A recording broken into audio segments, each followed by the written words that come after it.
찾으신 줄로 믿고 12장 15절, 16절 다 같이 한 목소리로 받들어 읽도록 하겠습니다.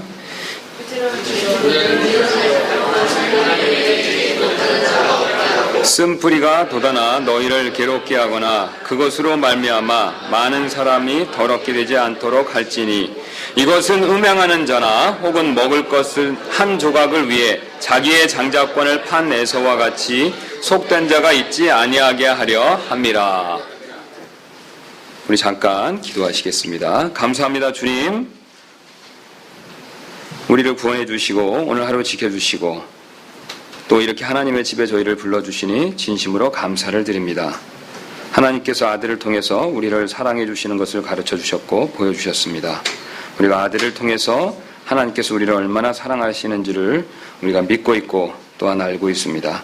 이제 이 아들의 공로에 힘입어서 하나님 앞에 가까이 나가기를 원하오니 주님께서 우리를 또 품어주시고 가까이 불러주시고 하나님의 어떠하심에 대해서 우리에게 가르쳐주시고 보여주옵소서.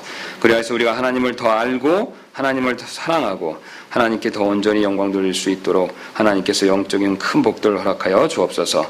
지금은 우리가 눈으로 주님을 뵐 수가 없습니다. 주님을 눈으로 알 수가 없습니다. 그러기에 하나님께서 지금은 말씀을 통해서 이 하늘의 복을 우리에게 주시는 줄로 우리가 알고 있습니다. 부족한 저를 통해서 오늘도 이 말씀을 통해서 하나님께서 영적인 복을 주시고 하나님의 어떠하심에 대해서 가르쳐 주시기를 원합니다. 성령께서 역사해 주시고 부족한 저를 사용하여 주옵소서. 주께서 도와주실 줄을 믿고 감사드리며 모든 말씀 예수님의 존귀하신 이름으로 기도드렸습니다. 아멘.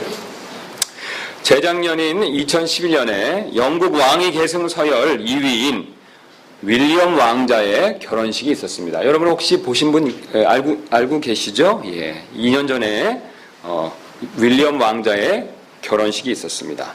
유명한 웨스트민스터 사원에서 거행된 이 결혼식은 결혼식 비용만 1억 파운드, 약 한화로 계산하면 1,800억 원 이상이 소요됐다고 합니다. 우리는 보통 여러분 어떻습니까? 1,800만 원짜리 결혼식 하기도 쉽지가 않으시죠? 예. 그런데 무려 10,000배나 비싼 결혼식이었습니다. 또한 영국 전체가 결혼식과 관련된 기념품, 축하하는 꽃, 각종 물건을 구입하느라고 약 9억 5천만 파운드, 우리 돈으로 계산하면 약 1조 7천억 원의 돈을 지출한 것으로 알려졌습니다. 또 영국은 결혼식 당일인 29일을 임시공휴일로 지정했고 이 결혼식을 보기 위해서 외국에서 무려 60만 명 이상이 찾아왔다고 합니다. 또 이날 결혼식 현장에서 110만 명이 이 결혼식을 직접 지켜보았고 중계방송을 통해서 전 세계에 20억 명 이상이 이 결혼식을 시청했다고 합니다. 또한 바레인, 덴마크, 스페인 등의 전 세계 46여 개국의 왕족들과 각국의 외교사절, 그리고 축구선수 베컴, 여러분 아시죠? 그 다음에 찰스 왕세자의 절친한 친구로서 영화 미스터 빈으로 유명한 배우 로안 애킨슨 등 전 세계로부터 1,900명의 하객의 초청을 받아 왕자의 결혼식을 축하했다고 합니다. 그런데 흥미로운 것은 우리 오바마 미국 대통령이나 사르코지 프랑스 대통령은 초대받지를 못했다고 합니다. 왜냐하면 영연방 54개국 출신이 아닌 외국의 정치 지도자에게는 초대장을 보내지 않는 것이 영국 왕실의 오랜 관례이기 때문에 그랬다고 합니다. 그런데 미국 대통령과 프랑스 대통령도 초청받지 못한 이 결혼식에 초대장을 받고도 참석을 거절한 사람이 있어서 화제가 되었습니다. 이 사람은 바로 뉴질랜드 럭비 대표팀의 주장인 리처 맥코우라는 사람입니다. 그가 거절한 이유는 부상 탓에 쉬었던 럭비 슈퍼리그에 복귀해야 하고 9월 뉴질랜드에 열리는 럭비 월드컵에 데뷔해야 한다는 것이었습니다. 여러분 어떻습니까? 들어보시니까 한마디로 어떤 뜻입니까? 바빠서 못 가겠다는 것이죠. 윌리엄 왕자는 이 사람을 초청한 윌리엄 왕자는 대학생 때부터 이 럭비를 좋아했다고 합니다. 그래서 럭비 연맹 후원회의 부회장직을 맡을 정도로 럭비를 매우 좋아해서 그를 초대한 것이었다고 합니다. 그런데도 이 럭비 선수는 바쁘다는 핑계로 미국 대통령도 초대받지 못한 왕자의 결혼식을 거절했습니다. 더 바쁜 다른 스포츠 스타들도 초대를 받고 다 참석했는데 유독 이 사람만 참석하지 않은 것입니다. 왕자가 베풀어준 은혜를 가볍게 여긴 셈입니다. 분명 초대한 왕자는 마음이 어떻겠습니까, 여러분? 언짢았겠죠. 그런데 오늘 본문도 이 럭비 선수와 비슷한 행동을 한 어떤 한 사람에 대해서 말씀하고 있습니다. 이 사람은 영국 왕자보다 더 높으신 왕 중의 왕이신 하나님의 호의와 은혜를 무시한 사람입니다. 그것도 고작 죽 한 그릇 때문에 하나님의 은혜를 거절한 사람이었습니다. 여러분, 이 사람이 누군지 아십니까?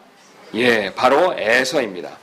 그는 하나님의 큰 축복을 죽 한 그릇을 먹기 위해서 거절한 사람이었습니다. 사실 그가 죽 한 그릇과 맞바꾼 하나님의 축복은 너무나도 큰 복이었습니다. 그는 이 사실을 뒤늦게 알고 다시 이 복을 얻기를 간구했지만 기회는 다시 주어지지 않았습니다. 그래서 우리가 이 사실을 17절에 보여주고 있습니다. 17절 말씀 한번 보시겠습니다.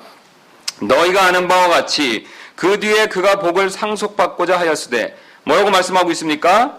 거절당하였으니 그가 눈물을 흘리며 염려하며 뜻을 돌릴 곳을 구하였으나 그것을 찾지 못하였다라고 말씀하고 있습니다. 그러나 여러분 가운데 어떤 분은 에서가 죽 한 그릇 때문에 놓친 하나님의 복이 후회할 만큼 정말로 큰 것입니까? 라고 질문하실지도 모르겠습니다. 그러나 하나님께서는 정말 후회할 만큼 크다라고 오늘 말씀하고 계십니다. 즉 그가 놓친 복은 정말로 큰 것이다라고 분명하게 선언하고 계십니다. 이를 이해하기 위해서 우리는 먼저 이 사건의 배경이 되는 창세기 내용을 한번 살펴볼 필요가 있습니다. 우리 창세기 12장을 보면 하나님께서 아브라함에게 복을 약속하시는 장면을 볼 수가 있습니다. 우리 창세기 12장 1절 말씀으로 한번 가보도록 하겠습니다.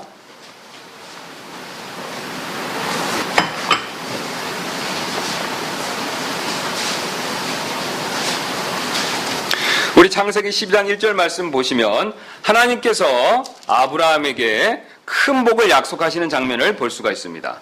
그에게 약속하신 복은 크게 세 가지를 들 수가 있습니다. 첫 번째는 바로 가나안 땅을 주실 것을 약속하셨습니다. 그래서 12장 1절 말씀 보시면 그런데 전에 주께서 아브라함에게 이르시되 너는 내 고향과 친족과 아버지의 집에서 나와 내가 내게 보여줄 어디로 가라고 말씀하십니까? 땅으로 가라. 자, 하나님께서 무엇을 약속하고 계십니까? 첫 번째로 땅을 약속하시죠. 땅을 주겠다라고 말씀하십니다. 이 땅의 구체적인 지명은 바로 가나안 땅이 되겠습니다. 두 번째 약속이 2절에 나와 있습니다. 이 두 번째 약속은 바로 큰 민족을 만들어주겠다라고 말씀하고 계십니다. 그래서 2절 말씀 보니까 내가 너로부터 뭐라고 말씀하고 계십니까? 큰 민족을 만들고 내게 복을 주어 내 이름을 크게 하리니 내가 복이 되리라. 그래서 두 번째 약속은 무엇입니까, 여러분?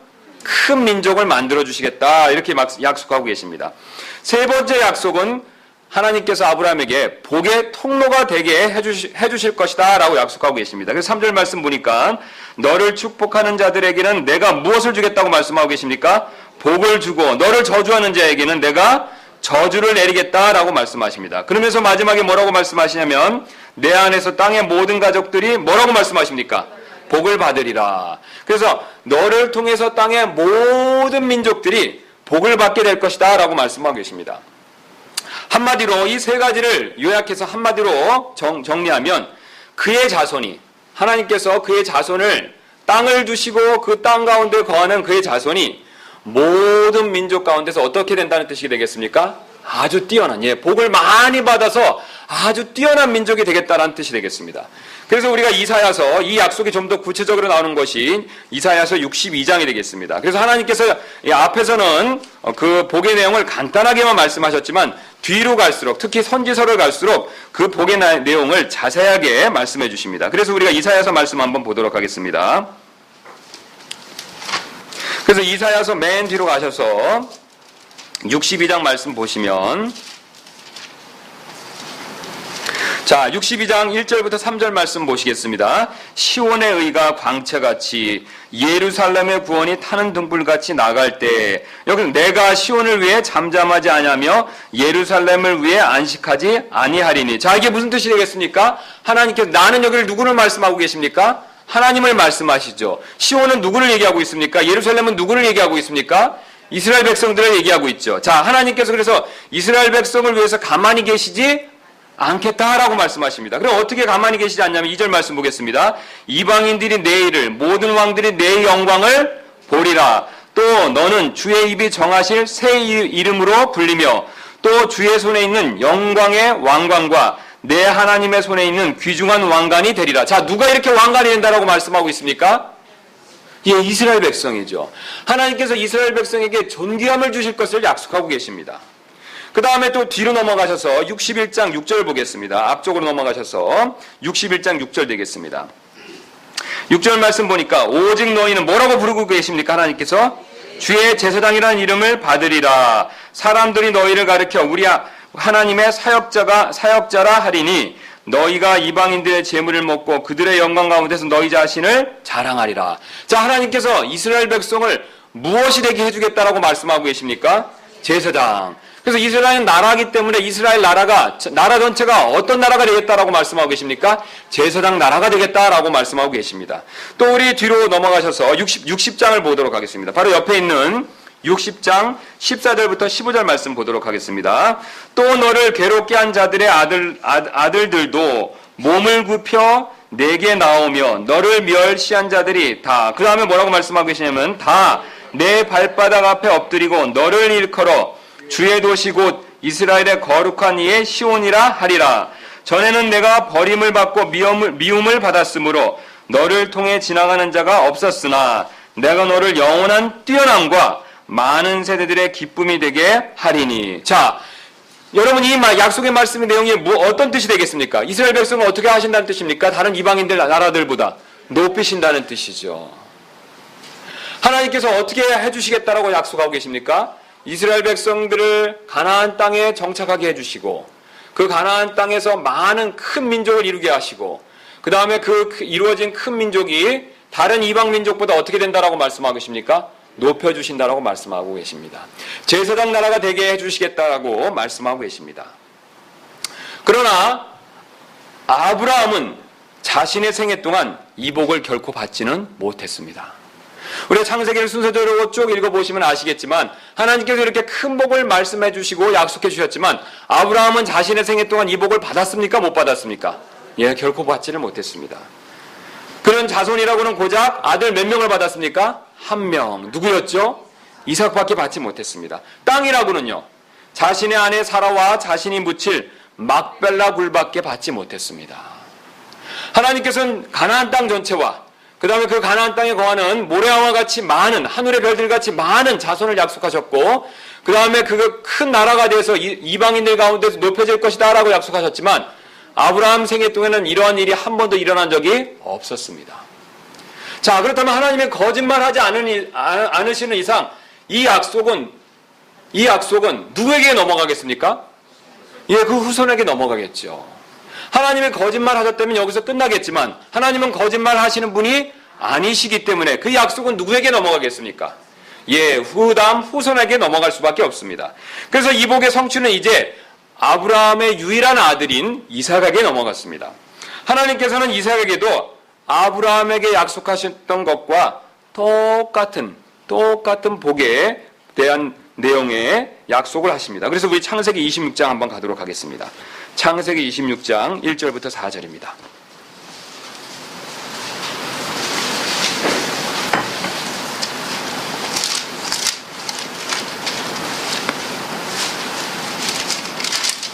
(1절부터 4절) 말씀 보시면 아브라함 시대에 있었던 첫 번째 기근 말고 다른 기근이 그 땅에 들었으므로, 그 다음에 누가 나오고 있습니까 여러분? 이삭이 그릴로 가서 블레셋 사람들의 왕 아비멜렉에게 이르니 주께서 그에게 나타나 이르시되 이투로 내려가지 말고 내가 내게 말해주는 땅에 거하라. 이 땅에 머무르라. 내가 너와 함께하고 내게 복을 주리라. 그 다음에 복의 내용을 말씀하고 계시는데, 내가 이 모든 지역을 너와 네 씨에게 주고 내가 내 아버지 아브라함에게 맹세한 그 맹세를 이행하며 또 내 씨를 하늘의 별들같이 번성하게 하고 이 모든 지역을 내 씨에게 주리니 내 씨 안에서 땅의 모든 민족들이 복을 받으리라. 여러분 어떻습니까? 아브라함에게 약속했던 내용과 어떻습니까? 내용이 똑같죠. 예, 똑같습니다. 자, 그러나 이삭 역시 자신의 생애 동안 하나님께서 약속하신 이 복을 완전히 받지는 못했습니다. 자, 여러분, 그렇다면 이삭이 받지를 못했다면 그 복은 또 누구에게 넘어갈 수밖에 없습니까? 예, 그 다음에 또 이삭의 후손에게 넘어갈 수밖에 없죠. 그래서 이 복의 성취는 이삭의 다음 세대로 또 넘어가 버렸습니다. 그런데 이삭은 아들을 하나를 둔 것이 아니라 쌍둥이 자녀를 두었습니다. 그 첫 번째 아들의 이름은 무엇이었습니까, 여러분? 에서였습니다. 둘째 아들은요, 야곱이었습니다. 그런데 에서는 첫째 아들이었기 때문에 당연히 하나님의 약속의 복을 상속받을 수 있는 무엇을 갖고 있겠습니까? 장자권을 갖고 있죠. 예. 그래서 우리 다시 한번 히브리서 12장 19절 말씀으로 가보도록 하겠습니다. 히브리서 12장 19절입니다. 12장 19절이 예, 우리 16절이 되겠습니다. 예. 이것은 음행하는 자나 혹은 먹을 것 한 조각을 위해 뭐라고 말씀하고 있습니까? 자기의 장자권을 판 에서와 같이. 자, 지금 에서가 무엇을 가지고 있다라고 말씀하고 있습니까? 장자권을 가지고 있죠. 근데 자기가 장자권을 가지고 있는데 그 장자권을 어떻게 했다라고 말씀하고 있습니까? 팔았다라고 얘기하는 거죠. 자, 에서가 그것을 판 것을 보면 그 장자권은 누구의 것입니까? 에서 것이죠. 예. 자기 것이 아닌데 어떻게 그걸 팔 수 있겠습니까? 분명히 자기의 것이기 때문에 그것을 팔 수가 있습니다. 그래서 에서는 자기의 장자권을 팔았습니다. 이 사실은 장자권이 에서의 것임을 분명하게 보여주고 있습니다. 그래서 아무 문제가 없었다면 아브라함의 이 약속의 복은 그를 통해서 그의 자손들에게 상속되었을 것입니다. 여러분 맞습니까? 지금 누가 지금 장자권을 받게 됐습니까? 에서가 받게 됐죠. 자, 저를 보시기 바랍니다. 지금 이삭이 있는데 이삭에게는 아들이 몇 있습니까? 둘이 있습니다. 첫 번째 아들은 누구였죠? 에서고요. 두 번째 아들은요? 야곱입니다. 그러면 둘 다에게 하나님께서 주실 수가 없으니까 둘 중에 하나에게만 장자권을 주실 수밖에 없습니다. 그런데 그 첫 아들이기 때문에 이 장자권이 누구에게 넘어갔습니까? 에서에게 넘어갔죠. 자, 그러면 에서가 장자권을 받았기 때문에 아무런 문제가 없다면 에서와 그의 후손이 이 장자권을 통해서 약속된 복을 상속받는 것이 맞습니까? 안 맞습니까? 맞습니다. 예. 그래서 아무런 문제가 없다면 에서와 에서의 자손이 하나님께서 아브라함에게 약속한 복들을 다 상속받을 것입니다. 그렇다면 지금 유대인들은 이스라엘 민족이라고 불리지 않고 뭐라고 불러야 되겠습니까? 에돔 민족이라고 불리게 되겠죠. 맞습니까? 예, 지금 에서의 자손의 이름을 에돔 족속이라고 부르고 있습니다. 자, 그러면 지금 유대인들을 무엇이라고 부릅니까? 다른 말로 이스라엘이라고 부르죠. 이스라엘이라는 이름은 야곱의 이름이 바뀌어서 생긴, 하나님께서 야곱의 이름을 새로 지어주셔서 생긴 이름이었습니다. 그래서 이스라엘이라는 이름은 야곱의 이름이었습니다. 그렇다면 원래 하나님께서 장자권을 받은 에서가 아무런 문제가 없이 그 장자권을 계속해서 상속받았다면 유대인들은 지금 불리는 이름이 이스라엘이 아니라 무엇이라고 불려야 되겠습니까? 에돔 민족이라고 불려야 되겠죠. 또한 성경을 보면 창세기 32장 28절부터 제가 조금 전에 말씀드린 이스라엘이라고 부르는 이름이 처음으로 나옵니다. 그래서 그 이후로부터 성경 전체에 걸쳐서 2324번에 걸쳐서 이스라엘이라는 이름이 계속해서 나오고 있습니다.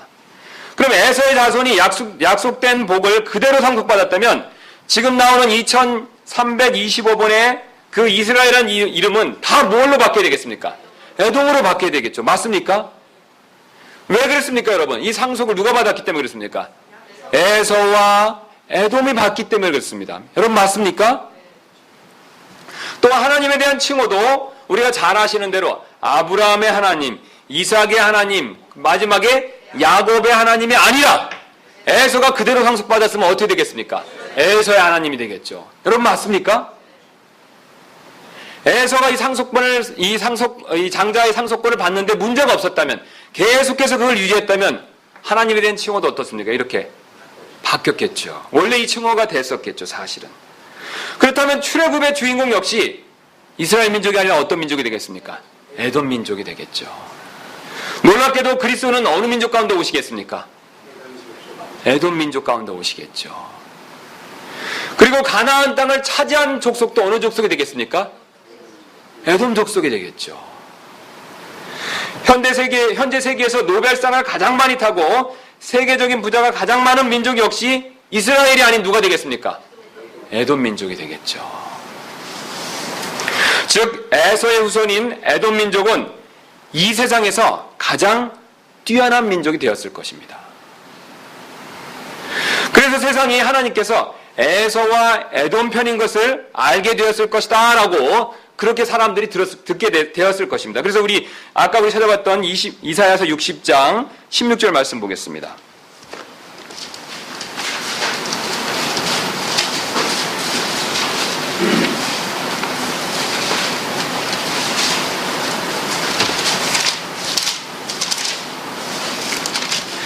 자, 60장 우리 16절 말씀 보시면, 자,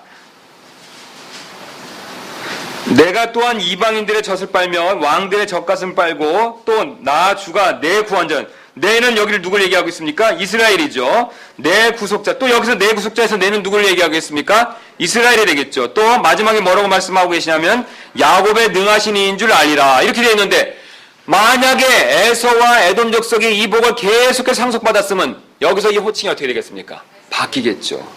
내 구원자여 내 구속자여. 그 다음 뭐라고 바뀌겠습니까? 에서의 능하신 이인 줄 알리라. 누가 안다는 뜻이 되겠습니까? 세상이 안다는 뜻이 되겠죠. 에서와 에돔 민족에게 이것은 얼마나 큰 복이 되겠습니까, 여러분? 그러나 에서와 그의 후손 에돔 족속은 이러한 복을 결코 받지를 못했습니다. 이러한 복은커녕 현재 그 민족 자체가 사라져 버렸습니다. 왜 이런 일이 벌어졌겠습니까? 에서는 장자인데도 왜 이렇게 큰 하나님의 복을 받지 못했겠습니까, 여러분?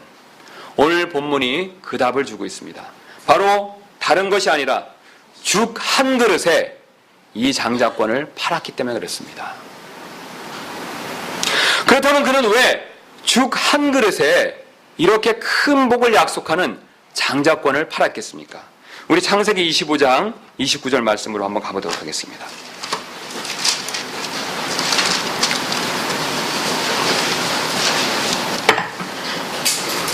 25장, 창세기 25장 29절 말씀 보겠습니다. 야곱이 죽을 쑤었는데 에서가 들에서 돌아와 지쳐서 야곱에게 이르되 내가 지쳤으니 원하건대 그 붉은 죽을 내가 먹게 하라 하더라. 그러므로 에서의 이름을 에돔이라 하더라. 여기 여러분 이름이 나오죠. 에서의 후손의 이름이 뭐라고 나오고 있습니까? 에돔이라고 나오죠. 야곱이 이르되 이날 형의 장자권을 내게 팔라. 에서가 이르되 내가 죽을 지경에 이르렀으니 이 장자권이 내게 무슨 유익을 주겠느냐 하며 야곱이 이르되 이날 내게 맹세하라 하니 에서가 그에게 맹세하고 자기의 장자권을 야곱에게 파니라. 이에 야곱이 빵과 팥죽을 에서에게 주매 에서가 먹고 마시고 일어나 자기 길로 갔더라. 에서는 이와 같이 자기의 장자권을 업신여겼더라. 여러분, 에서가 왜 죽 한 그릇에 자신의 장자권을 팔았습니까? 예, 다른 것이 없습니다. 배가 고파서였습니다. 그는 들에 나가 사냥꾼이었기 때문에 들에 나가 사냥을 하다가 허탕을 치고 집으로 돌아왔습니다. 이때 우연찮게도 누가 무엇을 쓰고 있었습니까? 야곱이 죽을 쓰고 있었습니다. 그는 배가 너무나도 고파서 그 죽을 먹고 싶었고 그 죽을 원했던 것입니다. 그런데 야곱이 어떤 조건으로 그 죽을 에서에게 주었습니까? 장자권을 팔라는 것이었죠. 에서가 장자권을 판 이유는 다른 데 있지 않습니다. 단 한 가지였습니다. 너무나도 배가 고파서였습니다. 물론 극도로 허기진 상황에서 죽 한 그릇은 큰 값어치를 지닐 수도 있습니다. 여러분 그렇죠? 여러분 아주 시장하실 때 어떻습니까? 죽 한 그릇 큰 값어치가 있죠. 어떤 때는 10,000원, 아니 10만 원 어떻습니까? 그 이상의 돈을 주고 싶은 그런 그 가치를 느끼시죠? 그러나 아무리 배가 고파도 그가 팔은 장자권은 죽 한 그릇보다 최소한 그 가치가 더 큰 것이었습니다. 자신의 자손이 큰 민족이 되는 것은 분명 어떻습니까? 죽 한 그릇보다는요, 더 큰 값어치가 있는 일이었습니다. 또 가나안 땅을 상속받는 일은 어떻습니까? 분명 죽 한 그릇보다 어떻습니까? 더 큰 값어치가 있는 일입니다. 또 그리스도께서 자신의 집안에 태어나는 것은 어떻습니까? 분명 죽 한 그릇보다 어떻습니까? 더 큰 값어치가 있는 일이었습니다. 장차 그리스도와 함께 이 세상을 다스리는 일은 어떻습니까, 여러분? 역시 죽 한 그릇보다 어떻습니까? 더 큰 가치가 있는 일이 분명합니다. 그러나 에서는 이를 더 값어치 있게 여기지 않았습니다. 사실 아브라함의 손자로서, 이삭의 아들로서 어렸을 적부터 하나님의 약속의 복에 대해서 들었지만 그는 이를 믿지 않았을 것입니다. 우리가 성경에 있는 연대를 잘 계산해 보시면 그러니까 에서와 야곱이 태어났을 때 아브라함은 여전히 살아 있었습니다. 그래서 한 160세 정도 되었습니다. 그 다음에 이들이 15살 정도 되었을 때 아브라함이 175세로 죽었습니다. 그렇다면 에서가 살아있는 동안 역시 누가 살아있었다는 겁니까? 에서가 있는 동안 누가 역시 있었다는 겁니까? 아브라함도 살아있었다는 것이죠. 그러면 할아버지 아브라함과 아버지 이삭으로부터 에서가 무슨 내용을 들었겠습니까? 하나님의 약속에 대한 내용들을 들었겠죠. 우리가 어디서부터 왔고 왜 지금 이 가나안 땅에 있고 우리의 운명이 장차 어떻게 될지에 대해서 하나님의 약속에 대한 내용을 들었을 것입니다. 그러나 이런 약속의 내용을 듣고도 에서는 어떻게 했겠습니까? 그것을 전혀 믿지 않았다는 것을 보여주고 있습니다. 그가 하나님의 약속의 복을 믿었다면 지금 배가 고파도 하나님께서 자신이 장가가서 자녀를 낳을 때까지는 죽지 않게 하실 것을 믿었을 것입니다. 여러분 맞습니까? 자, 저를 보시기 바랍니다. 지금 하나님께서 아브라함에게 복을 약속해 주셨죠. 그런데 그 아브라함의 복을 그 자신이 있는 생애 동안에 그것을 받았습니까? 못 받았습니까? 못 받았죠. 그런데 그 복을 받게 하기 위해서는 그 다음 세대가 필요했기 때문에 하나님께서 누구를 주셨습니까? 이삭을 줬죠. 그러면 이삭이 태어나기 전까지는 아브라함은 죽을 수가 있습니까? 없습니까? 아무리 어려움을 만나도 아브라함은 죽을 수가 없습니다. 자, 그 다음에 이삭이 태어났습니다. 근데 이삭 역시 마찬가지죠. 이삭 자신의 세대 안에서 자신의 삶 안에서 이 복을 받았습니까? 받지 못했습니까? 여기 받지 못했습니다. 그럼 이 약속된 복이 다음 세대에 넘어가기 위해서는 어떻습니까? 이삭은 반드시 언제 때까지 최소한 살아야 됩니까? 자녀를 낳을 때까지는 살아야 되는 거죠. 자, 그럼 역시 마찬가지입니다. 에서가 지금 장자권을 상속받았는데 에서 역시 마찬가지입니다. 에서 역시 자신의 이 복을 자신의 세대 가운데서 누리지 못했는데 결국 이 복이 다음 세대로 넘어가려면 에서가 최소한 언제까지는 살아있어야 됩니까? 결혼을 해서 자손을 낳을 때까지는 살아있어야 되죠. 최소한 하나님께서 언제까지는 살려주셔야 되는 겁니까? 장가가서 후손을 낳을 때까지는 살려주셔야 되는 거죠. 에서는 이 하나님의 약속의 복을 믿지 않았기 때문에 하나님께서 자신을 최소한 자녀를 낳을 때까지 살려주신다는 것을 절대로 믿지 못했습니다. 그래서 그가 이 사실을 믿었다면 32절과 같은 말은 하지 않았을 것입니다. 우리 32절 말씀 보니까 뭐라고 얘기하고 있습니까? 에서가 이르되 보라 내가 죽을 지경에 이르렀으니 이 장자권이 내게 무슨 이익을 주겠느냐. 여러분 에서가 어떤 말을 하고 있습니까? 자기가 지금 당장 어떻습니까? 죽게 생겼다는 것이죠. 근데 하나님의 약속을 믿었다면 어떻습니까? 이 장자권이 있기 때문에 지금 에서가 필요 없다고 말하는 그 장자권 때문에 하나님께서는 이 에서를 어떻게 해주실 것입니까? 분명히 살려주시죠. 최소한 언제까지요? 자손을 낳을 때까지. 그런데 에서는 안타깝게도 반대로 생각했습니다. 자신은 지금 죽게 됐다는 것이죠. 배가 고파서 죽게 됐다는 것이죠. 그래서 이 장자권이 필요가 없어졌다라고 말하고 있습니다. 그러나 여러분 하나님의 시각에서는 정반대입니다. 하나님께서는 반드시 에서를 살려주실 수밖에 없었습니다. 무엇 때문에 살려주실 수밖에 없었습니까? 이게 바로 에서에게 준 무엇 때문에요? 장자권 때문에 그랬습니다. 이처럼 하나님과 에서가 보는 관점은 달랐습니다. 장자권에 대한 관점이 달랐습니다.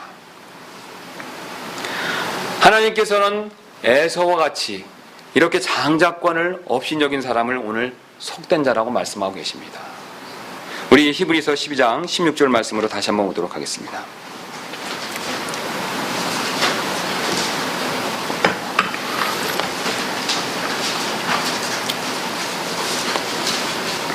이것은 음행하는 자나 혹은 먹을 것 한 조각을 위해 자기의 장자권을 판 에서와 같이 뭐라고 말씀하고 계십니까? 속된 자다. 에서를 무엇이라고 부르고 계십니까? 하나님께서 속된 자라고 부르고 계십니다. 여기서 속된 자가 가지고 있는 그림은 다음과 같습니다. 우리 성전에는 같지만 우리 성전을 아시죠? 자, 성전 안에는 또 하나의 구조물이 있습니다. 그 안에 있는 구조물이 이름이 무엇입니까? 성소죠. 성전이 있고 그 안에 어떤 건물이 있습니까? 성소가 있습니다. 그럼 성소 밖에를 뭐라고 부르죠? 뜰이라고 부르죠. 자, 여기서 속되다라는 그림은 바로 이런 내용을 가지고 있습니다. 어떤 사람이 성전에 갑니다. 성전에 들어가서 뜰에는 있지만 성소 안으로는 들어가지 않습니다. 성소 안에 들어가지 않고 뜰에만 있는 사람의 모습을 속되다라고 얘기하고 있습니다. 여러분, 여기서 말하는 뜻이 무엇이 되겠습니까? 분명히 그는 어디에는 갔습니까? 겉으로 봤을 때 성전에는 갔죠. 그러나 정작 하나님이 계신 성소에는 들어가질 않았습니다. 정작 하나님이 계신 성소에 들어가서 하나님을 만나고 있는 것이 아니기 때문에 그는 마치 성전 밖에 있는 사람과 똑같다라고 하나님께서 말씀하시는 겁니다. 우리 신약시대 예를 들어서 말씀드리면 다음과 같습니다. 여러분 지금 여기 예배당에 나와 계십니다. 여러분 맞습니까? 여기 앉아 계십니다. 여러분 맞습니까? 그러나 여러분 여기 앉아 계시지만 이 자리에 우리와 함께 하시는 주님께 여러분의 마음을 쏟지 않는다면 하나님께서는 그것을 보고 속되다라고 말씀하십니다. 몸은 왔지만 마음이 주님께 향하고 있지 않으면 하나님께서는 그것을 속되다라고 말씀하십니다. 마치 이 밖에 있는 사람과 똑같다라고 그렇게 말씀하고 계신 것입니다. 여러분 바로 에서의 마음이 이러했습니다. 그는 할아버지 아브라함의 손자이며 아버지 이삭의 장손이지만 마음은 부모의 신앙과는 거리가 멀었던 사람이었습니다. 몸은 신앙의 가정에서 비록 자라났지만 마음은 신앙과는 거리가 멀었던 사람이었습니다.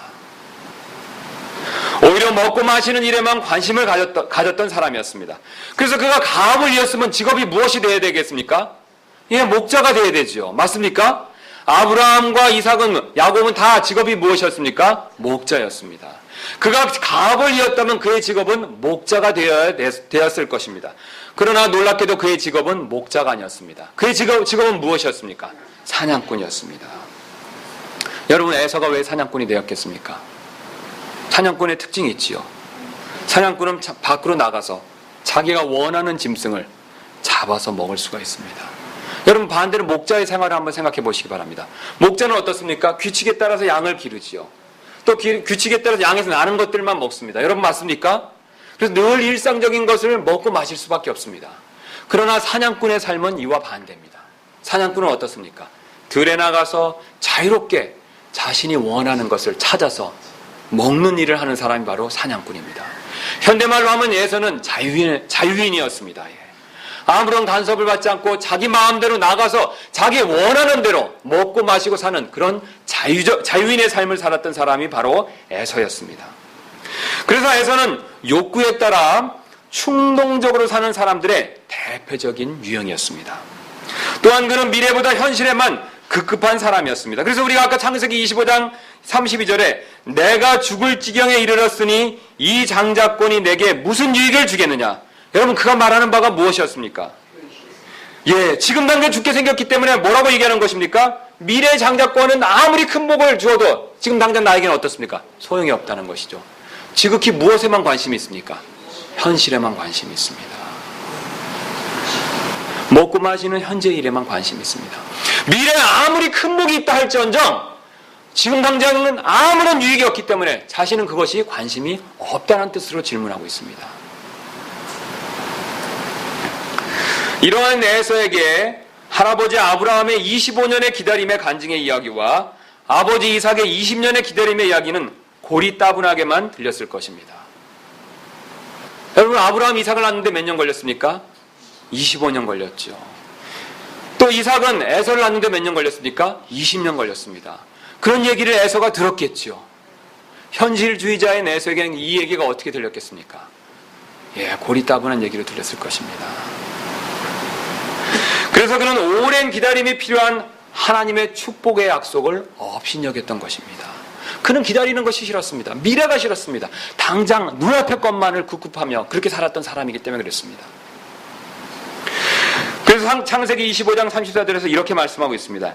에서는 이와 같이 자기의 장자권을 업신여겼더라. 이런 사람을 오늘 하나님께서는 속된 자라고 말씀하고 계십니다. 그리고 이런 속된 자가 우리 가운데서도 없어야 한다고 경고하고 계십니다. 우리 다시 한번 히브리서 12장 15절 16절 말씀 보겠습니다. 그래서 부지런히 살펴 하나님의 은혜에 이르지 못하는 자가 없게 하고 쓴뿌리가 돋아나 너희를 괴롭게 하거나 그것으로 말미암아 많은 사람이 더럽게 되지 않도록 할지니. 자, 여러분, 지금 히브리서를 받는 수신자는 그리스도인입니까? 그리스도인이 아닌 일반적인 사람입니까? 그리스도인이죠. 여기서 너희는 누구를 얘기하고 있습니까? 그리스도인입니다. 지금 이 그리스도인에게 히브리서 기자가 경고하고 있습니다. 어떻게 경고하고 있습니까? 16절 말씀 보겠습니다. 이것은 음행하는 자나 혹은 먹을 것 한 조각을 위해 자기의 장자권을 판 에서와 같이 속된 자가 너희 가운데 있지 아니하게 하려 함이라. 여러분, 저는 에서가 구원받는지 안 받는지는 잘 모릅니다. 성경은 그것에 대해서 구체적으로 얘기하고 있지 않기 때문에 그렇습니다. 물론 제 개인적인 생각으로는 구원받지 않은 것으로 그렇게 추측이 됩니다. 그러나 중요한 것은, 오늘 성경에서 우리에게 알려주는 중요한 경고는 이러한 태도가 구원받은 우리 가운데서도 나타날 수 있다는 것입니다. 에서가 구원받지 않은 사람이기 때문에 우리와 상관없다는 뜻이 아닙니다. 에서와 같은 마음의 자세가 너희 가운데, 곧 우리 가운데에서도 나타날 수 있다고 주님께서 그렇게 말씀하고 계십니다. 그리고 그런 사람이 나타나지 말아야 된다고 지금 경고로 말씀해주고 계십니다. 그래서 아무리 교회를 다니고 예배를 드리지만 먹고 마시는 것만을 가장 중요하게 여기고 충동에 따라 현실에만 급급한 사람들을 하나님께서는 오늘 에서처럼 속된 자라고 말씀하고 계십니다. 저와 여러분 가운데 이런 속된 자가 있을 수가 있습니다. 어쩌면 우리는 깜빡깜빡 이런 속된 자가 될 수도 있다는 뜻이 되겠습니다. 지금까지 에서가 하나님의 큰 약속의 복을 얼마나 가볍게 생각했는가를 살펴보았습니다. 반면 그가 놓친 하나님의 축복은 얼마나 큰 것이 있는가도 살펴보았습니다. 그는 하나님의 큰 약속의 복을 죽 한 그릇보다 못하게 여겼던 사람이었습니다. 오늘 이 말씀으로부터 이제 몇 가지 교훈을 살펴보고 이제 말씀을 정리하도록 하겠습니다. 우리 오늘 말씀으로부터 얻을 수 있는 첫 번째 교훈은, 현재 우리는 충동적으로 살고 있는 것은 아닌지 자신을 반드시 살펴볼 필요가 있습니다. 에서는 자신의 정욕을 따라 충동적으로 살았던 사람이었습니다. 그는 먹고 마시는 욕구에 따라 산 대표적인 사람이었습니다. 그러기에 그는 항상 죄의 지배를 받으면서 살 수밖에 없었습니다. 여러분, 제가 지난번에 한번 설교 말씀드린 대로 죄가 무엇을 이용해서 우리를 범죄하게 한다라고 말씀드렸습니까? 예, 우리 안에 있는 정욕을, 욕심을 사용한다라고 말씀드렸습니다. 여러분, 안타깝게도 에서는 자신의 정욕의 덫에 걸렸던 사람입니다. 그 안에서 역사는 죄가 자신의 정욕을 부추겼을 때, 충동질했을 때 그는 그것대로만 살았던 사람이었습니다. 여러분, 에서의 직업이 무엇이었습니까? 사냥꾼이었습니다. 그는 짐승을 잡는 사람이었습니다. 그러나 안타깝게도 그의 영적인 삶은 짐승과도 같았습니다. 단지 먹고 마시는 일만 추구했던, 영적으로는 짐승과도 같았던 사람입니다. 우리 역시 마찬가지입니다. 우리도 충동적으로 산다면 항상 죄의 지배와 유혹을 받을 수밖에 없습니다. 그리고 죄의 지배를 받는다면 우리는 항상 손해를 볼 수밖에 없습니다. 왜냐하면 죄는 항상 더 큰 복을 잃어버리게 만들기 때문에 그렇습니다. 여러분, 오늘 에서를 한번 생각해 보시기 바랍니다. 그는 죄의 지배를 받아 충동적인 삶을 살았고 결국에는 하나님의 큰 복을 잃고 후회했다는 것을 우리가 이미 알고 있습니다. 우리가 얻을 수 있는 두 번째 교훈은, 지금 우리는 현재에만 더 큰 가치를 두고 사는 것은 아닌지 자신을 반드시 살펴볼 필요가 있습니다. 현재 우리가 먹고 마시며 사는 일은 하나님께서 주신 큰 복입니다. 여러분, 맞죠? 예, 우리가 먹고 마시고 이렇게 생활하는 거 다 누가 주신 것입니까? 하나님께서 주신 것입니다. 하나님께서 일반 은총, 일반 은혜로 우리에게 주신 복입니다. 분명히 이것은 중요하고 큰 복입니다. 이것은 절대로 나쁜 것이 아닙니다. 그러나 놀랍게도 하나님께서는 우리에게 앞으로 장차 더 큰 복을 약속하고 있습니다. 여러분, 이 사실을 믿으십니까? 지금도 큰 복, 일반 은총으로 큰 복을 주셨지만 장차 앞으로 미래에 더 큰 복을 약속하고 계십니다.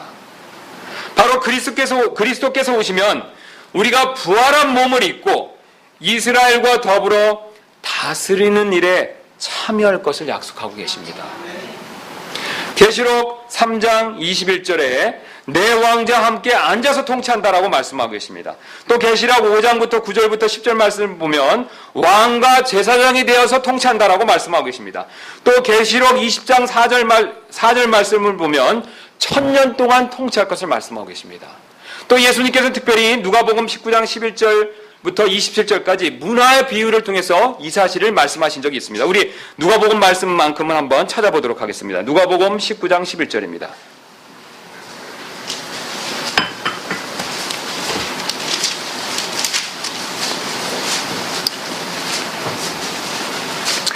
그들이 이것들을 들을 때 그분께서 비유를 더하여 말씀하셨으니, 그 다음에 예수님께서 비유를 드신 이유를 말씀하시는데 잘 보실 필요가 있습니다. 누가복음 19장 11절입니다. 이는 그분께서 예루살렘에 가까이 오셨고 그들은 하나님의 왕국이 뭐라고 말씀하고 있습니까? 즉시 나타날 줄로 생각하였기 때문이더라. 그러므로 그분께서 이르시되 어떤 귀족이 자기를 위해 왕권을 받은 뒤에 돌아오려고 먼 나라로 갈 때 자기 종 10사람을 불러 그들에게 신문화를 건네주며 그들에게 이르되 내가 올 때까지 관리하라 하니라. 그런데 그의 국민들은 그를 미워하고 그가 간 뒤에 소식을 보내어 이르되 우리는 이 사람이 우리를 통치하는 것을 원치 아니하나이다 하였더라. 그가 왕권을 받은 뒤에 돌아와서 자기 돈을 준 이 종들이 각각 장사해서 얼마나 벌었는지 알기 위해 이들을 부르라고 명령하니 이에 첫째가 와서 이르되 주여 주의 일 문화로 10문화를 벌었나이다 하매 17절 말씀 유심히 보실 필요가 있습니다. 그가 그에게 이르되 잘하였도다 선한 종아 내가 매우 작은 일에 신실하였은즉 그 다음 뭐라고 말씀하십니까? 10도시를 다스릴 권세를 차지하라 하니라. 또 둘째가 와서 이르되 주여 주의 1문화로 5문화를 벌었나이다 하매 그 다음 구절을 유심히 보실 필요가 있습니다. 그가 그에게도 마찬가지로 이르되 뭐라고 말씀하고 계십니까? 너도 5도시를 다스리라 하니라. 여러분 예수님께서 지금 무엇을 약속하고 계십니까? 예, 통치하는 일을 약속하고 계십니다. 우리가 지금 시간과 노력을 들여서 어떤 일을 열심히 했을 때요, 주님의 일을 열심히 하였을 때 하나님께서 장차 오셔서 그것에 대한 상으로 어떤 일을 맡겨주실 것을 약속하고 계십니까? 다스리는 일입니다. 우리가 이 말씀 그대로라면 여러분 가운데 실제로 어떤 분은 남동구청장이 되실지도 모르겠습니다. 또 어떤 분은 실제로 인천시장이 되실 수도 있습니다. 또 어떤 분은 실제로 서울시장이 되실 수도 있습니다. 또 어떤 분은 실제로 대통령이 되실지도 모르겠습니다. 여러분 맞습니까? 예수님께서 지금 하신 말씀이 거짓이 아니라면, 예수님께서 하신 말씀이 사실이라면 여러분 어떻습니까? 우리는 반드시 통치하는 복을 누리게 될 것입니다. 그러나 여러분 가운데 어떤 분은요, 글쎄요 성경에 써있기는 해도 믿기는 조금 어려운데요 라고 생각하실지도 모르겠습니다. 그러나 여러분 바로 이 생각에 문제가 있습니다. 에서도 여러분과 똑같은 생각을 했습니다. 그는 하나님께서 주실 약속의 복을 절대적으로 믿지 않았던 사람이었습니다. 여러분 오늘 왜 에서가 실패한지 아십니까? 하나님의 상속의 복, 미래에 있을 하나님의 그 다스리는 통치하는 복을 그는 어떻게 배웠습니까? 절대적으로 믿지 않았습니다. 여러분 한번 약간의 상상력을 발휘해 보시기 바랍니다. 그 복을 여러분 절대적으로 믿었다면 에서가 이 장자권을 그렇게 쉽게 포기했겠습니까? 절대로 포기하지 못했을 것입니다. 야곱은 이것을 분명하게 믿었기 때문에 수단과 방법을 가리지 않고 그것을 얻으려고 애를 썼습니다. 그러나 반대로 에서는 어땠습니까? 하나님의 이 절대적인 약속을 믿지 못했습니다. 여러분 우리도 마찬가지입니다. 여러분은 주님이 주시는 이 통치할 복에 대한 약속, 이것을 어느 정도 믿고 계십니까? 여러분 절대로 믿고 계십니까? 여러분 그렇다면 여러분의 태도가 바뀌실 것입니다. 여러분 조금 의심하십니까? 그렇다면 여러분이 에서와 비슷한 마음을 갖게 되실 것입니다. 여러분 반신반의하십니까? 그렇다면 여러분 에서와 비슷한 태도를 보이실 것입니다. 여러분 절대로 믿지 않으십니까? 그렇다면 여러분의 에서와 똑같은 행동을 하실 수밖에 없습니다. 여러분 왜 그렇습니까? 똑같은 생각을 하면 어떻습니까? 똑같은 행동을 할 수밖에 없습니다. 에서와 같이 똑같은 행동을 하면 에서와 같이 똑같은 행동을 할 수밖에 없습니다. 에서와 같이 똑같이 믿지 않는다면 에서와 같이 똑같이 장자권을 가볍게 여길 수밖에 없습니다.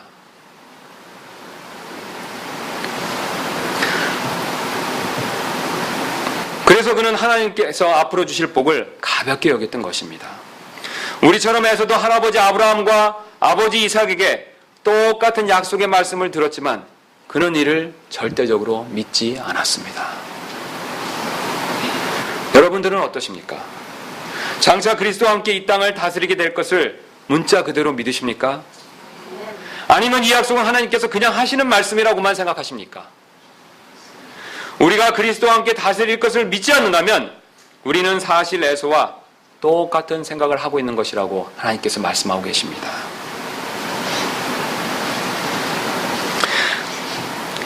즉 에서와 똑같이 현실에만 급급하는 그런 삶을 살 수밖에 없다라고 말씀하고 계십니다. 그런 삶을 우리가 실제로 살고 있다라고 말씀하고 계십니다. 이것은 에서가 겪은 가장 큰 불행을 우리 스스로 자처하는 일이 될 뿐입니다. 사실 에서에게 있어서 가장 큰 불행은 하나님의 약속된 복을 죽 한 그릇에 팔아버린 일에 있지는 않습니다. 에서의 가장 큰 불행은 다른 데 있습니다. 사실은 에서의 가장 큰 불행은 바로 그 중요한 장자권을 팔아서 산 죽을 먹고 나도 6시간 후에는 또다시 배가 고팠다는 사실에 있습니다. 여러분 맞습니까? 하나님께서 소중하게 여기시는 이 장자권을 팔았습니다. 그래서 무엇을 얻었습니까? 죽 한 그릇을 얻었죠. 그런데 그 한 그릇을 먹고 나서 6시간이 지나니까 반나절이 지나니까 어떻게 됐습니까? 또 배가 고팠습니다. 그가 왜 장자권을 죽을 주고 샀습니까? 처음에 이유가 뭐였습니까? 배고파서였습니다. 배고파서 가장 귀한 장자권을 팔아서 사서 먹었습니다. 그런데 안타까운 일은 그에게 있어서 가장 큰 안타까운 불행은 6시간 정도 지났을 때 어떻습니까? 또 배가 고팠다는 사실입니다. 가장 중요한 것을 주고 팔았지만 그에게는 참된 만족을 주지 못했다는 것입니다. 사실 다른 것들도 다 마찬가지입니다, 여러분. 우리가 한 채라도 가져보려고 애쓰는 아파트 길어야 어떻습니까? 30년에서 40년밖에 못 삽니다. 40년 넘어가면 재건축 들어갑니다. 맞습니까? 아파트 하나 사는데 20년, 30년 걸렸다가 거기서 오래 살아봤자 어떻습니까? 30년, 40년, 50년입니다. 그 이상 살고 싶어도 어떻습니까? 못 삽니다. 우리가 한 번이라도 더 타보려고 애쓰는 신형 승용차 길어야 10년에서 20년밖에 타지 못합니다. 여러분 맞습니까? 아무리 고쳐 타도 30년입니다. 또 우리가 한 번이라도 더 사입으려고 애쓰는 최신 유행옷 길어야 10년에서 20년밖에 입지 못합니다. 어떤 분은 30년 입는다고 말씀하시지만 그래도 30년입니다. 영원히 입을 수가 없습니다. 여러분 여기서 아주 중요한 교훈이 있습니다. 먹고 마시는 일은 영원한 일이 아니고 그때뿐이라는 사실입니다. 여러분 맞습니까? 우리가 소중하게 여기는 먹고 마시고 시집가고 장가가고 집 사는 일은 결코 영원한 일이 아닙니다. 그러나 하나님께서 장차 주시기를 약속한 복들은 최소한 1000년 동안 지속될 것입니다. 여러분 맞습니까? 최소한 1000년입니다. 그 뒤로는 영원한 상태로 갑니다. 그렇다면 우리는 어디에 투자를 해야 되겠습니까? 하나님께서 우리에게 주신 시간과 돈은 사실 귀한 것입니다. 여러분 맞습니까? 우리가 지금 가지고 있는 시간과 돈 사실 귀한 것입니다. 하나님께서 우리에게 주신 것입니다. 소중한 것입니다. 한 번 쓴 시간은 되돌릴 수가 없습니다. 여러분 맞습니까? 또 한 번 쓴 돈도 다시 벌기가 쉽지가 않습니다. 이처럼 소중한 우리의 시간과 노력을 순간의 만족만을 주는 먹고 마시는 일에만 지금 투자하고 계신 것은 아닙니까? 가장 여러분의 소중한 시간과 돈을 먹고 마시는 일에만 투자했다면 그것은 순간의 만족만을 줄 뿐입니다. 그것 이상의 가치가 없습니다. 아니면 최소한 1000년은 보장된 하나님의 약속된 복을 누리는 일에 지금 투자하고 계십니까? 여러분 하나님께서 주신 여러분에게 주신 소중한 시간과 돈을 최소한 1000년 동안 통치가 보장된 여러분 그런 하나님의 일에 지금 투자하고 계십니까? 여러분 예수님을 한번 생각해 보시기 바랍니다. 그분은 며칠 금식하셨습니까? 40일 금식하셨습니다. 40일 금식하셨기 때문에 에서보다 더 굶주리셨지만 한 조각의 빵 때문에 에서와 같은 행동을 하지 않으셨습니다. 예수님은 하나님의 약속의 말씀을 소중히 여기셨습니다. 그래서 사람이 빵으로만 살 것이 아니요 하나님의 입에서 나오는 모든 말씀으로 살 것이다 라고 말씀하셨습니다. 또 그분은 자신에게 저라면 지금 당장 이 세상에 모든 영광을 주겠다는 마귀의 미끼에 속아 하나님께서 자신에게 약속하신 영원한 통치권을 절대 팔지 않았습니다.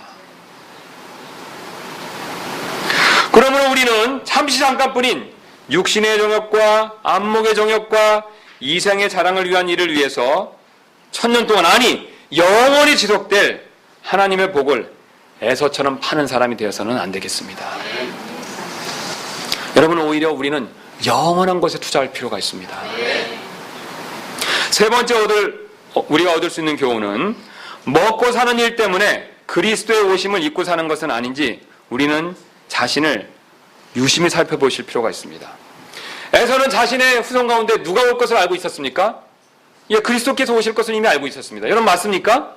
예, 분명히 아브라함에게 뭘 약속하셨습니까? 약속한 한 씨를 말씀했죠. 사도 바울이 갈라디아서에서 그 약속한 한 씨가 누구라고 얘기했습니까? 예, 그리스도라고 얘기한 적이 있습니다.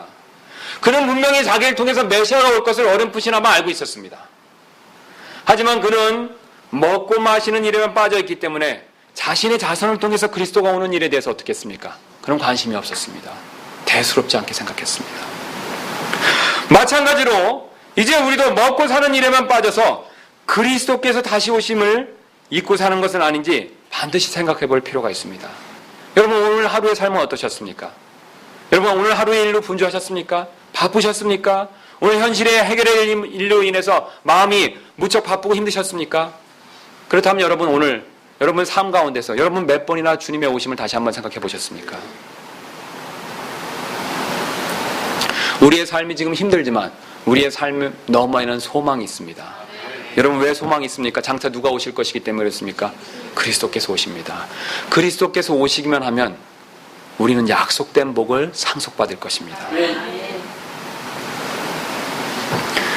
우리는 사실 그리스도를 기다리는 데 있어서 아브라함이나 이삭보다는 훨씬 나은 시대에 살고 있습니다.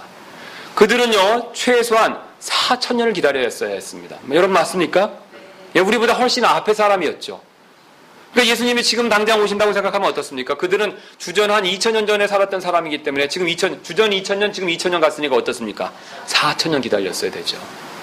그런데 우리는 어떻습니까? 이제 예수님이 곧 오시죠. 언제든지 오시죠. 지금 오실 수도 있습니다. 그렇다면 야곱과 우리 아브라함과 이삭보다 기다리는 일이 쉬운 일입니까? 어려운 일입니까?